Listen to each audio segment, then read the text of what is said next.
If you're like me, you spent a fair amount of time in the 80s visiting the Swordsville Lake Americana and Fantasy Farm in Monroe, Ohio.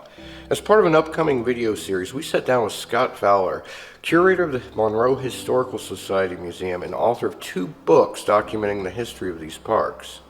This extended preview is part of a larger series exploring places that offer a wonderful day visit within an hour of Dayton, Ohio.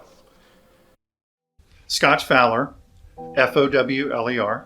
I'm curator of the Monroe Historical Society. My experience with the Swordsville Lake started in the late 70s and started working there as a teenager, as a lot of people did. And I was there for a few years till the early 80s, and then I went on about my way, and I became interested in the park through its history. In 2017, I was lucky enough to be invited, along with a few others, to tour what was left of Americana by the city of Monroe, and was able to walk through the property and kind of get a gist of what they wanted to do. The park, which is called Bicentennial Commons Park, is the official name of it. The city is using grants to help establish the attractions in that park. So the museum itself could be 10, 15 years away. It all depends what kind of grants they're able to get and how much money. But the Monroe Historical Society it has a special fund that will hopefully help the city establish that museum. And that money is being collected through the sale of the book, The Swordsville Lake, and the book, Fantasy Farm. What could have saved Americana? That is such a loaded question. There's always been a rumor that Kings Island killed Americana, and that's just not true at all.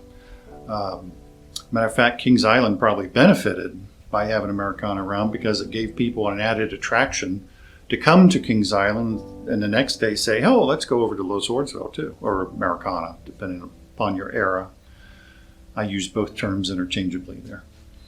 But the end of the Swordsville Lake, which is the name they used before they closed up last, was just a series of unfortunate events that could not have been avoided.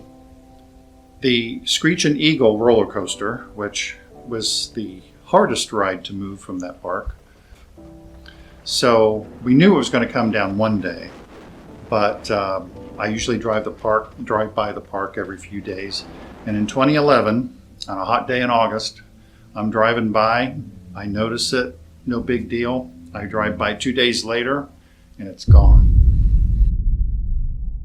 No fanfare, no public announcement, which I can't blame Jerry Couch for doing that, because there would have been literally hundreds of people showing up at a place they shouldn't have been.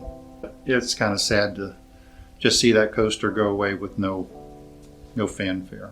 A friend of mine, Alfred Freeman, he used to be a coaster operator at the Swordsville Lake back in the 70s. He told me a story one year, and I think I included it in my first book on the Swordsville.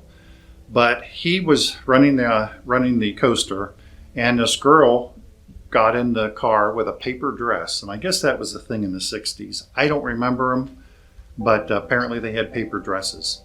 Anyway, he said in the minute and a half it took to get on that ride, when she came back, her dress was literally in shambles, and they had to give her a towel to cover up, and I don't know what she did after that, but